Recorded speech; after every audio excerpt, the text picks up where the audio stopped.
liked any of these son of a bitches. And speaking of which, let's talk about the saddest son of a bitch of them all, Reince Priebus. He is, of course, Donald Trump's new chief of staff. Bernie Sanders made the same point that I was making about how this is where the unhinged and crazy tweeting and the fact that his ego's aggrieved because he's the loser of the popular vote and a minority president and an exceptionally unpopular incoming president. This is where there's a symmetry between that insanity and that mental illness and the broader Republican agenda of suppressing the vote, which we saw very clearly in Wisconsin and North Carolina with the Supreme Court overturning vital parts of the Civil Rights Act. This is the strategy. That's their answer to the demographic cul-de-sac that liberals have so much faith in. Well, how about this? How about people just can't vote? So here is Reince Priebus with John Dickerson on Face the Nation. He's carrying water for the his crazy boss, but he's also, just like the rest of them, he knows that millions of people didn't vote illegally, but he's opening the door up for the next and aggressive round of voter suppression, which you're certainly going to be seeing over the next couple of years. Let's take a look. As something like millions of voters voted illegally in California when you know that that's not true? Well, I don't know if that's not true, John. I mean, you know, I saw there was an article in the Wall Street Journal the other day, and it had a certain percentage of people that are voting that shouldn't be voting. There are estimates all over the map on that. And here's the problem. No one really knows. I mean, but you don't think know millions that of that's people, not true. You think millions of people voted illegal? There is no evidence that it happened in millions of votes in California. I guess the question is, when you're president, can you just offer a theory that has no evidence behind it, or does he have to tighten up his standards of proof? I think he's done a great job. I think the president-elect is someone who has pushed the envelope and caused people to think in this country, is not taking conventional thought on every single issue, and has caused people to look at things that maybe they've taken for granted. You look at the flag burning issue last week. I mean, this is an 80% issue. And then you watch the news media and they say, well, it's constitutional. Well, right, it is constitutional, but it doesn't mean it's not a subject for debate and discussion for the Supreme Court to revisit. He's doing a lot of exciting things. He's putting the ball in play. Are Hispanics human beings? Should black people be allowed to vote? Should we overturn the Constitution?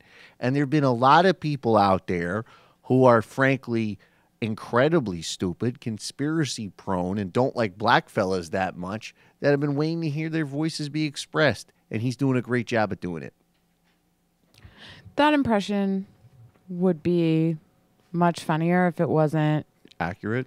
So completely devastatingly accurate and terrifying and sad. That was just a laundry list.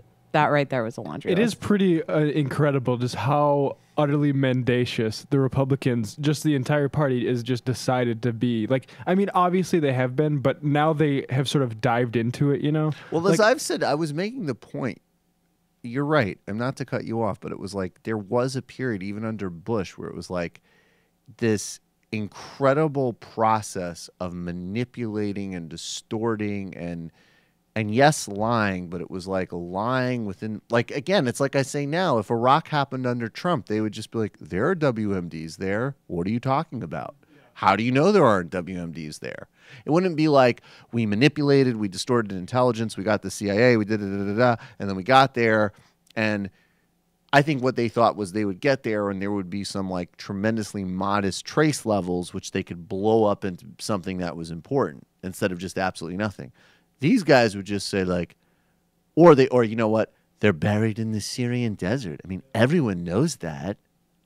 I mean, if I, as a, co-host on the Majority Report, whatever, fucking, left-wing media, if I got on Twitter and said to several thousand people, Hillary actually won this race by 30 million votes, if you factor in the fact that most people that voted for Trump were temporary alien invaders that would like to see the human race eliminated. What would everybody say? That's insane. You have zero credibility. And now you have like a president who does it, and you're right. And that is what's disturbing about it, is that they're making the bet They recognize it. That we can play this to very specific advantages, which is, again, why it's like, okay, yeah, we should make fun of Trump. We should note the fact that clearly this is a guy going to a job that he's completely mentally, emotionally, clinically unfit to do. But there's a bigger agenda here, and they're benefiting from this insanity to push things that they want to push already. Limit civil liberties, suppress votes, and everything else. From a coverage perspective, I do think it is the right way to do it, and there's probably not a whole lot more you can do as media besides connect those two things. Right. Right? Like, right. I think you do need to focus. Like, the flag burning thing, I think, was just a complete... They knew this is an issue that we can get people riled up on, and they come down on our side. That's the only reason they deployed it. Right. But you kind of have to respond to it, right? Like, it is insane to say we're just going to revise these Supreme Court decisions. They're probably going to try, but then I think it actually is useful. And over the long term, I'm hoping that constantly pairing what they really want to do with the ridiculous things that Trump is doing, kind of uses the ridiculous things as attention for the underlying agenda. Yeah, that's the only way to play it. I agree.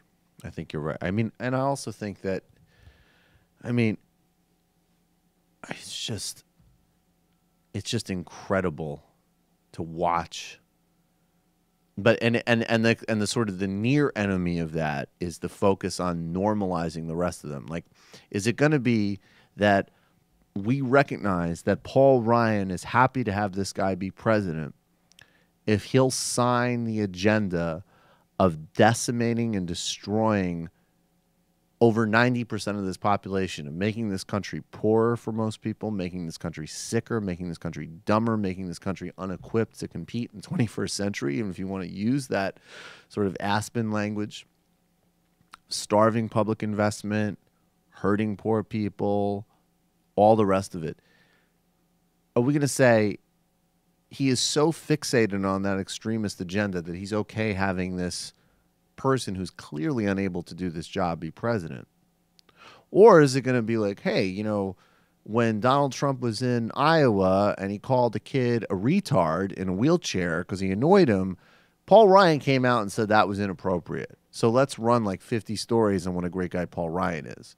Versus recognizing that all of these people, unless they have said, I'm not serving the administration, I didn't vote for him, and I'm going to keep an eye on him, are all part of this. Every part. Hey, it's Sam Seder. Why don't you subscribe to this channel? You can do so right over here. Subscribe.